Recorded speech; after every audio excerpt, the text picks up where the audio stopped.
Welcome back to another Roundtable with State Reps. I'm State Rep Dan Caulkins. With us today is Representative Chris Miller, Representative Brad Halbrook, and Representative Adam Niemerg. It's good to be with you all. Last week we passed Senate Bill 2803, a bill appropriating $4.1 billion to shore up the Unemployment Insurance Trust, and also three other funds that we will discuss today. First, the bill included about $2.7 billion for the Unemployment Trust Fund. Adam, we owe substantially more than that. Yes, Dan and folks, thanks for tuning in with us here today. We owe the feds about $4.5 billion with a B, folks. And if you look at a surplus that we're supposed to carry on that, you're looking at a $5.5 billion number. But what the Democrats decided to do, folks, and this is just unbelievable, they threw $2.7 billion at the problem, which leaves $1.8 billion of ARPA money that should be spent to plug this hole, and they just failed to do it. Well, actually, we owed a little more than that, because when we started this pandemic, we had $1 billion in our unemployment trust fund that hasn't been replenished either. Mm-hmm. So in actuality, we have a $2.8 billion deficit. That's absolutely correct, Dan. And where do you think that money's going to come from? If it's not going to come from ARPA dollars, it's going to come from the people of the state of Illinois. This will be a tax on every job throughout the state of Illinois. Small business will have to pay it back, and folks that are looking for unemployment benefits will have to have lesser benefits. So it's really a really bad deal that the governor and the Democrats decided not to allocate these funds where they need to allocate them to. And we're incurring some interest charges on this money that we borrowed from the Freds. Currently, it's $41 million as interest charges is what we now owe because of not getting this paid on time. Mm-hmm. And Chris, I mean, it's costing us every month. Well, you know, I think that it's important that we understand where this money actually came from. We had an unexpected revenue stream of $4.5 billion in this fiscal year, but there was some drivers that drove that, and it was one thing. It was the inflation because of the increased costs of goods and services, and you know, another thing that increased it was the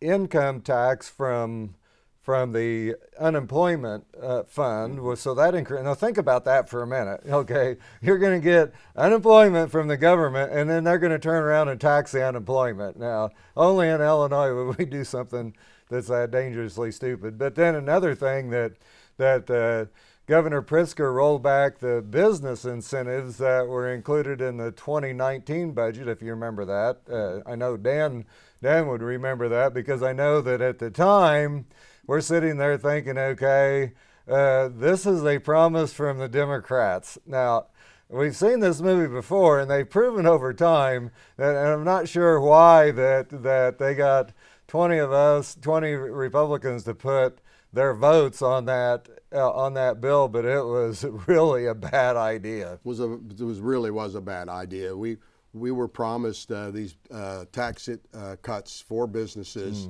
if we supported the 2019 budget, and then it wasn't a year later. Yeah. And finally, last year, they cut those taxes out and raised taxes on businesses, and which led to the deficit.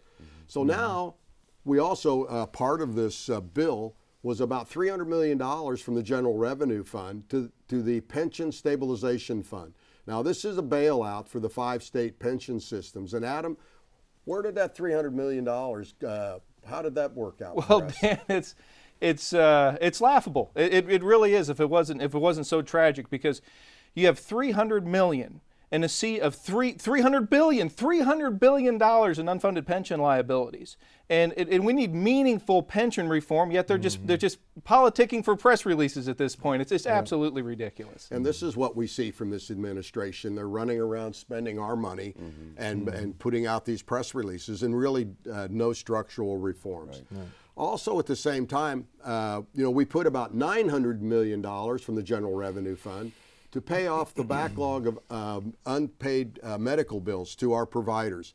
So, Brad, what did we really do? Yeah, so for the last several months, the Pritzker administration has been running around taking victory laps for balancing the books, getting the bill backlog in order, said, hey, we've got this down to a normal bill pay cycle. However, this backlog of these unpaid medical bills for the employees of the state of Illinois had amounted to almost $1 billion.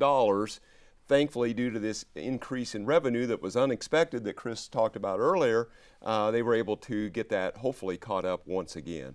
It's pretty interesting that, you know, the governor would run around to Illinois talking about how we're all caught up on our bills, and the treasurer's telling us and the comptroller's telling us that we're on a path in solvency and we're cutting it. And then they turn around and come back and ask for almost $1 billion to pay a backlog of just the medical bills. That's really, it's disingenuous. Well, the last item in this appropriation was about $230 million, again from the General Revenue Fund, for the Illinois Prepaid Tuition Trust Fund, or as it's known as College Illinois.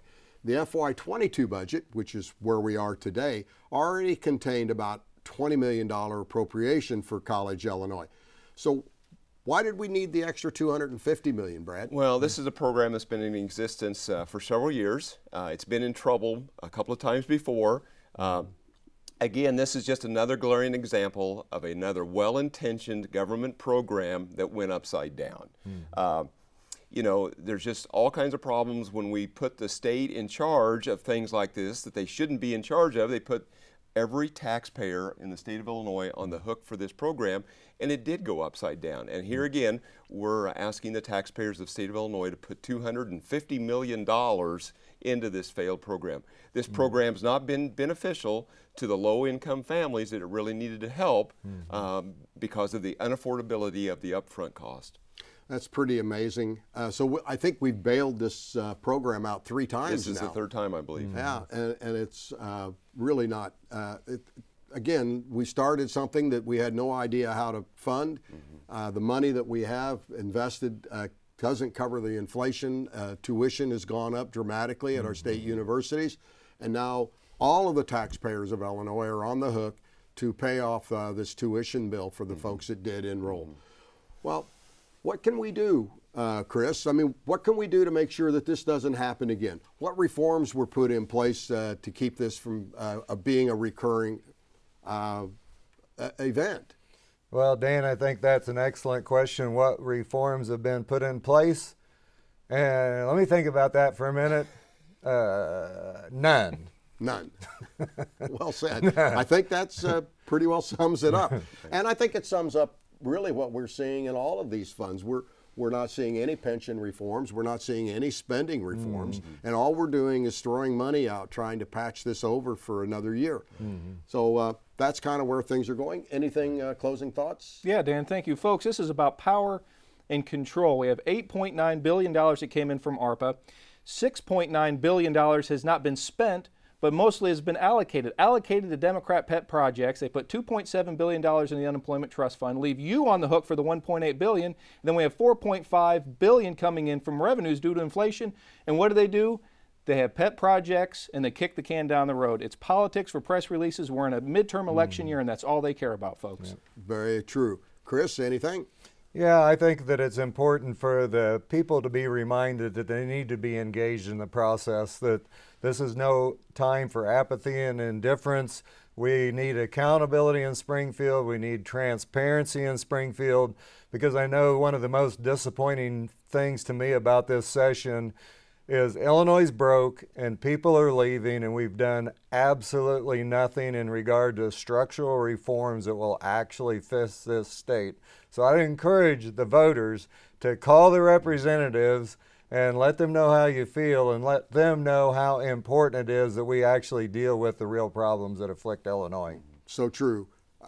Brad, we're looking at a new budget now for next year. I mean, we're currently finishing FY22 at the end of June, and we're going to have to pass a new budget. You see any changes? You hear about anybody? I think we're seeing this again play out just like it has in the past. We've had hearings in appropriations committees all spring long, but that kind of stopped about 2 weeks ago. Typically we go from hearings into working groups, and then bills come to the floor and we debate that. if working groups are going on, Republicans have not been invited to be a part of that.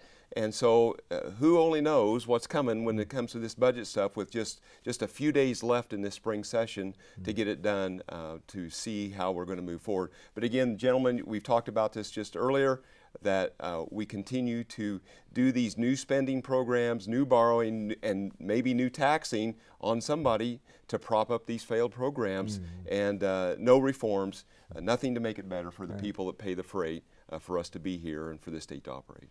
So true. Well, thank you again for being with us this week for another roundtable discussion. We'll be back again soon. We hope you enjoyed this, and stay engaged.